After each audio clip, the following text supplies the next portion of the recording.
চরমোনাই কি করছে শুনলে অবাক হবেন, এবং চরমোনাই কি বিএনপি কোন কাজে ব্যবহার করছে নানান জনের জল্পনা কল্পনা সত্য হচ্ছে। আশ্চর্যজনক বিষয়। বিএনপি চরমোনাইয়ের সাথে বা চরমোনাই বিএনপির সাথে একটা ডিপ আন্ডারস্ট্যান্ডিং আছে এবং এটা কাউকে বুঝতে দিতে চাইছে না, এবং এর মধ্য দিয়ে চরমোনাই কার্যত বিএনপির ফাঁদে পড়েছে। দর্শক, ইদানিং চরমোনাই বিএনপি মাখামাখি চলছে এবং এই মাখামাখির পেছনে রাজনীতিতে গভীর তাৎপর্য আছে এবং রহস্য আছে।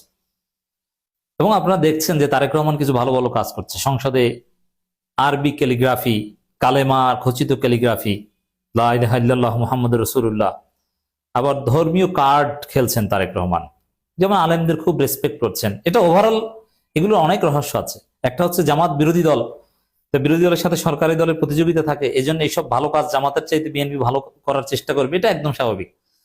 অতএব বিরোধী দল জামাত হওয়ার কারণে আলেমদের সম্মান, জাকাত ভিত্তিক অর্থনীতির চিন্তা, ইমাম মুয়াজ্জিনদের ভাতা, এরকম অনেক কিছু যেটা অতীতে বিএনপি করে নাই কিন্তু এবার করতে হচ্ছে। এটা বিরোধী দল জামাত এর প্রেসার বলতে জামাতের আলাদাভাবে আন্দোলন করার দরকার নেই। বিরোধী দল হিসাবে জামাত আছে একটা ইসলামী দল, এই কারণেই আলেম ওলামাদের নিয়ে ইসলামকে নিয়ে অনেক ভালো কাজ বিএনপিকে করতে হবে, নইলে জামাতের সাথে প্রতিযোগিতায় অটোমেটিক্যালি বিএনপি অনেক পিছিয়ে যাবে। আওয়ামী লীগ বিরোধী দলে থাকলে এইসব কাজ বিএনপি কল্পনা করতো না, তখন অন্য জায়গায় প্রতিযোগিতা হতো কে কতটা ভারতকে খুশি করতে পারে বা নানান বিষয় নিয়ে। তো দর্শক, এখানে বিএনপি এখন ধর্মীয় কার্ড খেলছে। কি?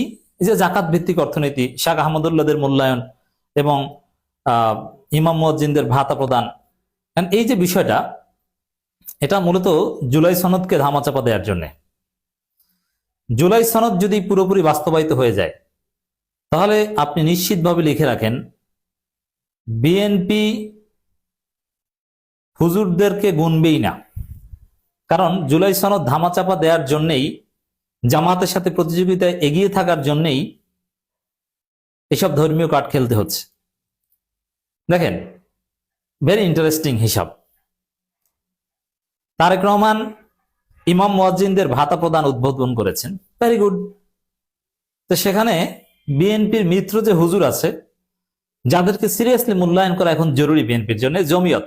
কারণ জমিয়ত একটা এমপি পদও জিততে পারে নাই, কোনো মন্ত্রিত্বও দেয়নি, কোথাও কোনো মূল্যায়ন করে নাই, এমনকি জমিয়তের পেটে লাথি মারছে। কি? জমিয়ত বা এই ধরনের কওমি মাদ্রাসা ভিত্তিক সংগঠন জাকাতের টাকা দিয়ে চলে, আর বিএনপি সরকার জাকাত রাষ্ট্রীয়ভাবে ম্যানেজমেন্ট করার একটা চিন্তা ভাবনা করছে, এবং বিদেশ থেকেও কিন্তু ওই কওমি মাদ্রাসাগুলো জাকাত পায়।